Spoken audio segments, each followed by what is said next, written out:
Hey everybody, I'm Luca Paris and welcome to A Culinary Journey. That's right, we're going to take you on a culinary journey, and today we're flying to Italy. We're going to start in Sicily and then work our way up. We're going to be making this tuna, pan-seared tuna, with a Sicilian Camponata. It's an eggplant salad with a couple little twists. And then we're going to go a little further up and we're going to be making gnocchi. These are wonderful potato dumplings with a wild boar ragu. Just incredible. I have a great guest who's going to enjoy all this great food. And, well, guess what? Our culinary journey starts now.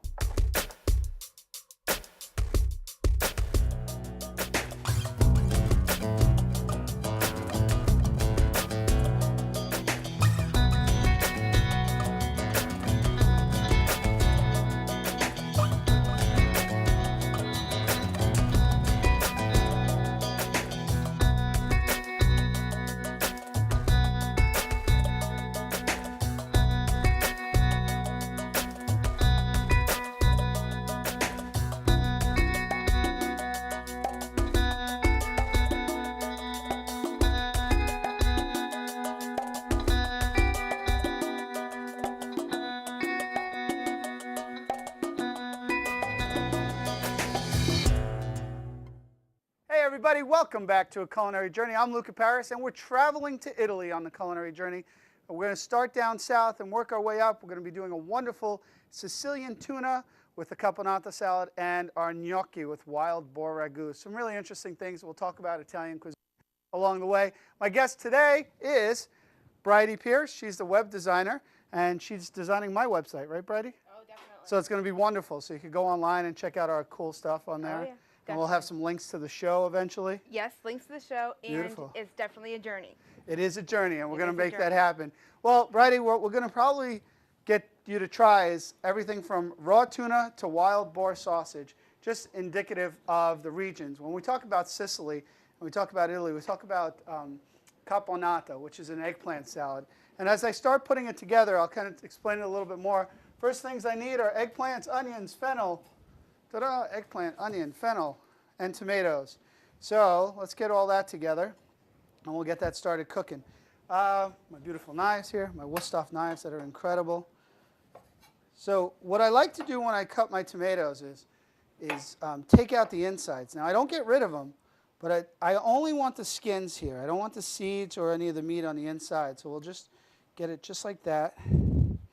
Now, this inside of the tomato goes great into your tomato sauce. Even if you buy some canned tomatoes, what you're going to find is that you could add this to them and then puree it through or pass it through what my grandmother used to call a passatutto, food mill, passatutto. And you could still use these parts. So there's no waste. So, Bridie, you like to cook? I love cooking. You do? Yep. So this is right up your alley, this show? Oh, definitely. That's a good thing. So now I'm going to keep all this on the side, right? And it's all about using all of your ingredients and then reusing and not wasting. I mean, there's a lot of people who do composting or, feeding pigs or what have you, and with their food. One of the best ways to use your food is actually use it in other preparations. French and Italian chefs are notorious for not throwing anything away. So we're just going to chop up our tomatoes nice and fine. And let's talk a little bit about Camponata. Camponata is a Sicilian eggplant dish.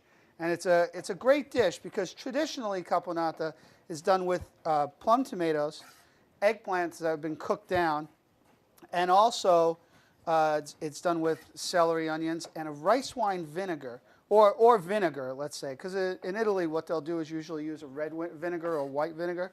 I'm using rice wine vinegar because it has lower acidity. And I want to have a little bite, but I just don't want this high acid bite that sometimes you get from Camponata. And I want to get small chunks, almost like a salsa. That's what I'm actually trying to make, is it's going to look like a salsa when I'm done with it. So let's put that there. Let's get a plate real quick to put this in. Oh, that's not where I want to go. There. We'll get our tomatoes on here. Get our other pieces of tomato gone. Cut up our onion. So, Bridie, what are some things you like to prepare at home? I make lots of casseroles. So put everything in a pot, you're all set, Sort of, right? yeah. That's the way to do it. No, I have 5 people to feed. yeah, well, that'll do it. And that's something like this is something that can be prepared in advance. And I'm doing the Camponata with tuna, but as a salad or a salsa, it could go with just about anything you want. Goes great into a pasta salad also, so it comes out really nicely. So it's a great, and the way I'm preparing it is a nice salsa, and it has a nice little bite. So it's something you could do at home too. All right, easy way to cut onions. Everybody caught that? Come right through a couple of times, and as I go down, boom, I have all the onion I need for this segment. There we go. Save that for later. Never waste, never waste. Okay, my fennel is somewhere around here. Come over here, grab a little bit of fennel. So if you've never used fennel before, this is the bulb of a fennel. It's anise. In Italian, we call it finocchio. And the top of the leaves are great for stews or stocks. We'll keep that on the side again, and we'll save that. What you like to use is the bulb of the fennel. It's got a lot of flavor, and when you cut into it, you already see that or get that smell of the anise coming through. It's really yummy. Let's get our pan going, too, while we're at it. Let's see. We'll get this cooking up, because this is where we're going to cook the ingredients for our salsa, our eggplant salsa. So we're just going to cut down the fennel. We're going to get some oil in this pan. So we have our ingredients right there. Now, fennel seed, some people use fennel seed, and you'll hear about fennel when you're talking about sausage and things like that. You'll see it in Italian sausage. Fennel seed is the seed from the fennel, but it has a really much more intense flavor. And you'll find that fennel seed, if you don't like fennel seed, you actually might like fennel because it's a little bit lighter in flavor, nicer texture also. And I'm going to put that with my onions and let that start cooking down. All right, so we got that cooking. We're going to put together, let's see where we're at. We got that. Oh, you know what we need here? So we're going to add a little bit of dry oregano and dry basil because we want to get that in there. Remember, if you've been watching the show, if you're a fan of the show, what you need to know is I put my dry ingredients early on in the cooking process so they rehydrate. If I'm using fresh ingredients, I'm putting them on later. Sound good? Definitely. All right, perfect. Well, what we're going to do is we're going to let this cook down. I'm going to bring out my tuna. We're going to talk about our gnocchi. And as we're cooking this down, I'm going to add some tomatoes, white wine vinegar when we get back, and the eggplant at the last minute. So don't go away because we'll be right back.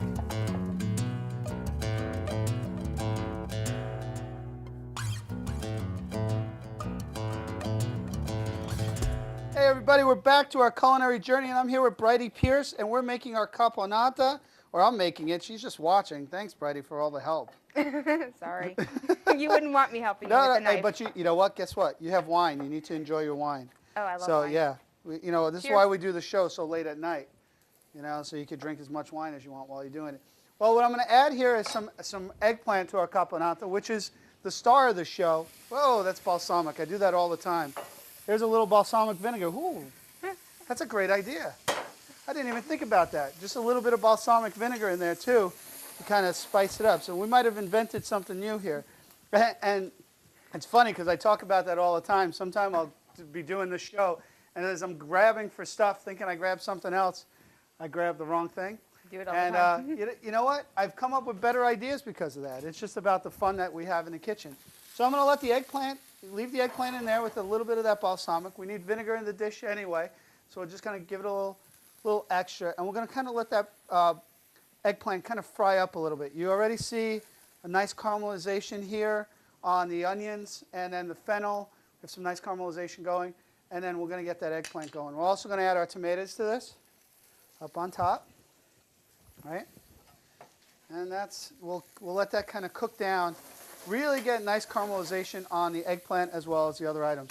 Now, why I did it in stages? Eggplant cook a little bit quicker. Tomatoes cook very quickly. The fennel and the onions and if you use celery or anything like that, those cook just a little bit longer. So I started with those, caramelized them. I'm getting a nice sear on the eggplant, and on top, the tomatoes are going to kind of blend in.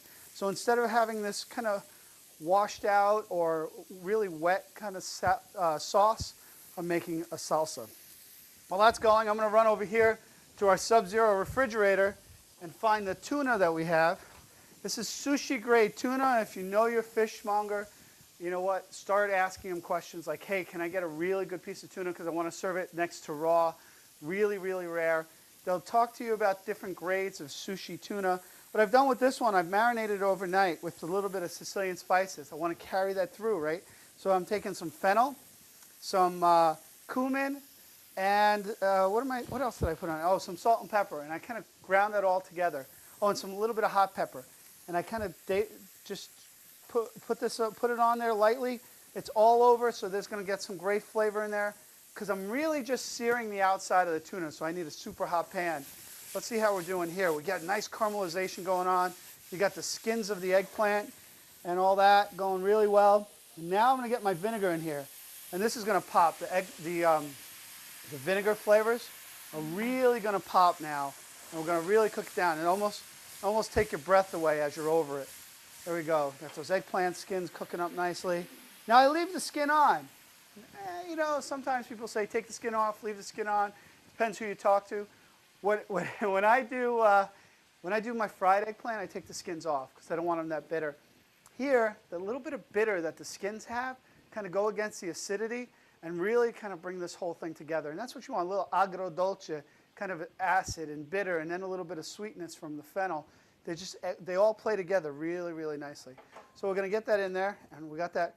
That is our Camponata salad, right? Over here in our pan, we're going to make our tuna. Da-da-da-da. Again, we get it nice and hot. So, Bridie, tell me, while I'm waiting for this pan, you design websites, right? Yep. So you've been doing it a long time? Off and on about 15 years. 15 years. A lot of changes. It was actually not really a website back in the day. There was no such thing as that? It wasn't really, no. It was something called hypertext language, and it was in Toolbook. It was a precursor to like Microsoft Publisher or right.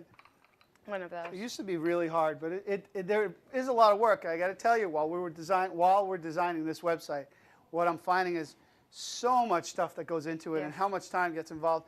It's actually like creating a good dish. Definitely. You're building layers upon layers. Yep. You know, you work with codes. I work with ingredients. Mm-hmm. It's almost the same. And then what comes out at the end, what people don't see sometimes, is all the work that gets involved with each different layer, right? See? Definitely. I knew I'd bring it back to my food because I have to, because it's a culinary journey, and that's where we go. So we'll get this nice and hot. I really want to get a nice sear on this.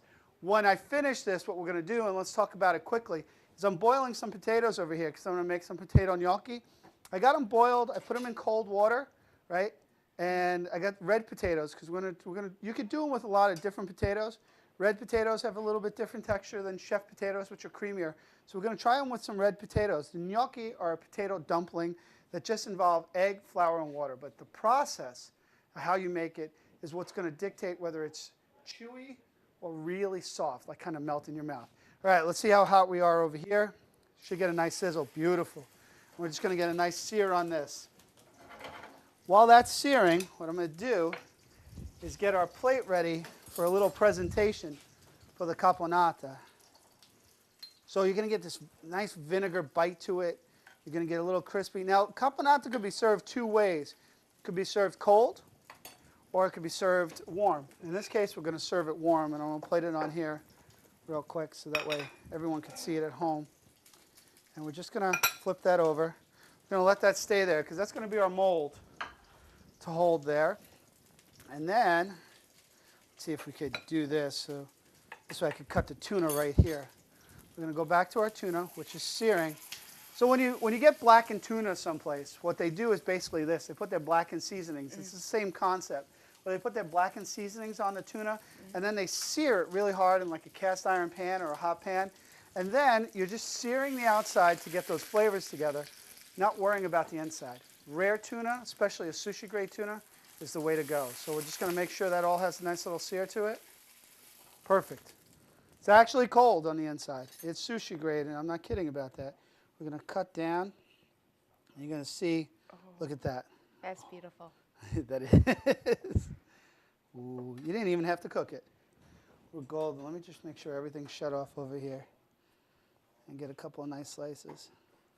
Now, yeah, sushi grade tuna is a little more expensive.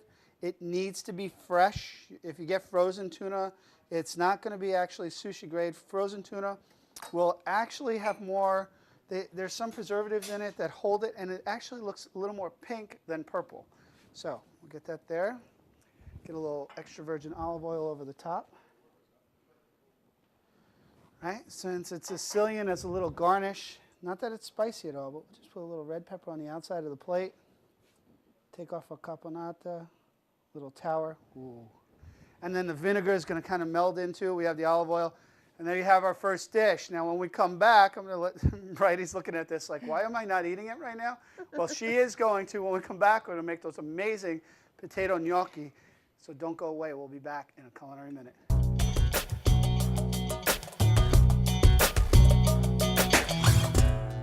Hey, everybody, we're back on a culinary journey. I'm here with Bridie. Yeah, I know. I keep wanting to say Birdie, but that's okay. We're with Bridie, who ate everything we had for the tuna, so I didn't have any for myself.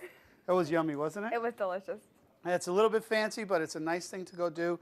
Next thing we're going to make is here's my knife, is going to be our potatoes. And what I'm going to do is I'm peeling the potatoes, of course, so it's pretty easy. And they're hot, so what you want to keep underneath you is a towel or a kitchen towel or something like that. And then you're just going to peel the skins off.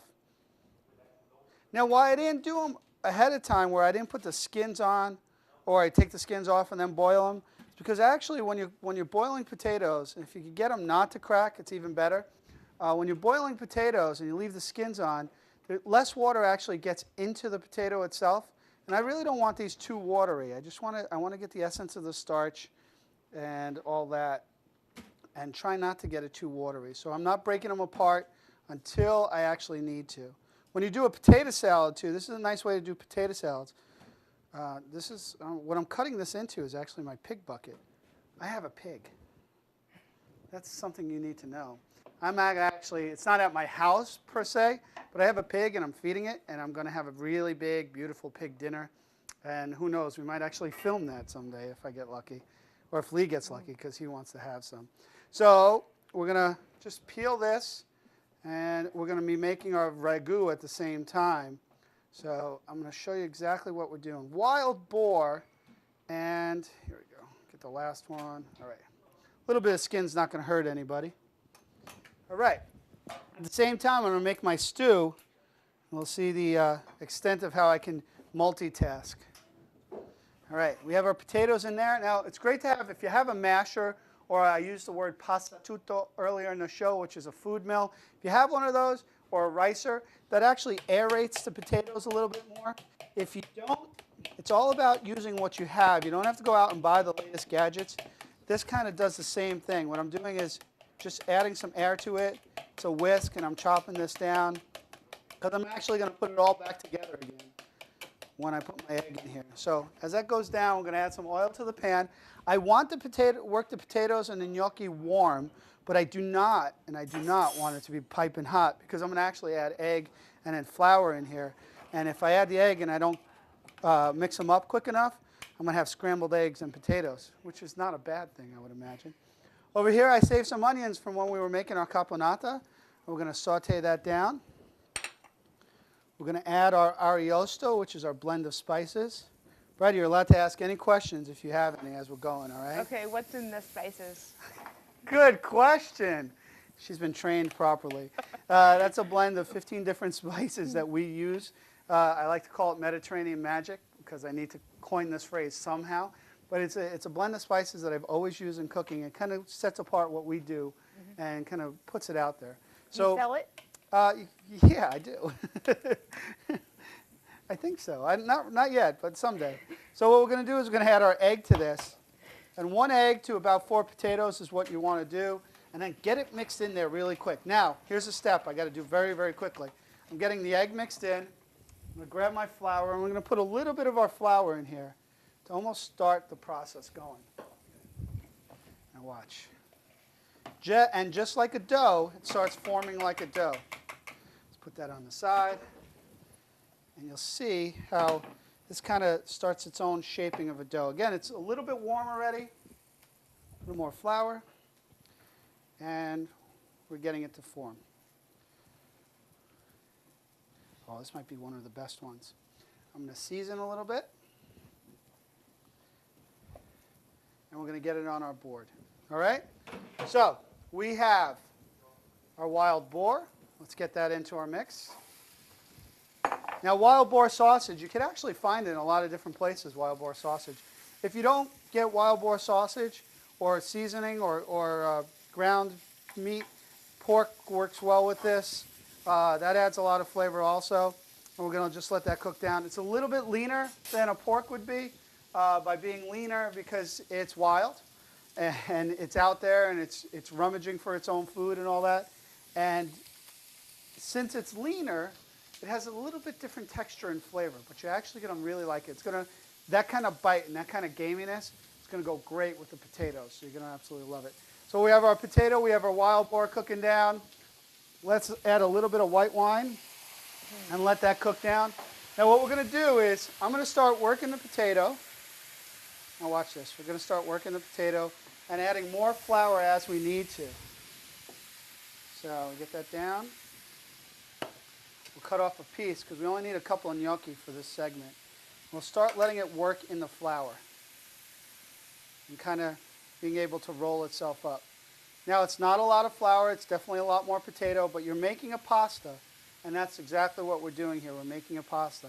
You get it to roll, that's absolutely perfect.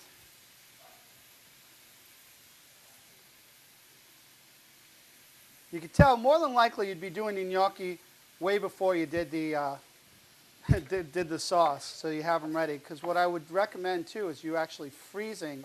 Let's take that one away and put it over here. You actually freezing your gnocchi ahead of time. So, in my wild boar, I'm going to add some plum tomatoes. We're going to let that cook down.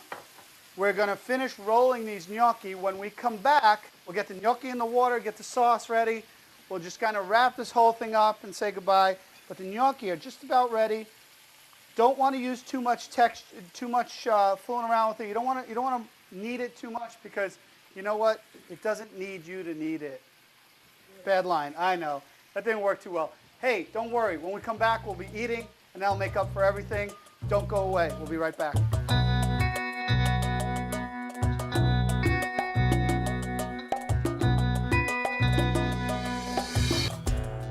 We're back on our culinary journey, and we're at the point where we're going to kind of put everything together.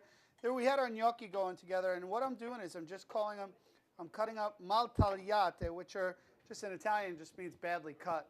And what we did is look at how nice they are. They hold together nicely. They're really tender. Actually, you bite into it, you get a little bit of potato. And then what I did is I dumped them in the boiling water over here, and we just actually shut a couple off. Potato dumplings, as they cook, they rise to the top. They cook very, very quickly. I mean, literally, it was, they told me we were coming back, and we ended up throwing them in, and they're cooking them right there. So they're all done already. So what I'm going to do is take some of the sauce, this wild boar ragu, because I want the essence of the boar. I really don't want to take too much away from it. We just left it simple. The idea behind Italian cooking is just that. Keep it simple. Let the flavors speak for themselves. You really need to get out of the way sometimes, and that's what we're doing. It's just getting out of the way. Putting what seems like a hard thing. I mean, when you hear someone say, I'm going to make gnocchi or pasta, you say, oh my goodness, that's got to be so difficult. Well, you know what? We made it really nice and easy. It was simple. Right, Bridie? Sorry. Okay. Sorry. I'm telling you, I'm going to do that all day. Keep it simple, right? Kiss? Yeah, this is simple. Keep it simple. That's right. Put a little extra virgin olive oil on there, a little dash of salt and pepper. And our journey is complete. We have gnocchi over a wild boar ragu, which Bridie's going to enjoy. Oh, yeah. And we had tuna before. And big key, when you're playing with flour, don't wear black in the kitchen. That's all I got for today. But that was our culinary journey. We're going to be back with the next one next week. We're going to have so much fun. And until then, I'll see you on our next culinary journey.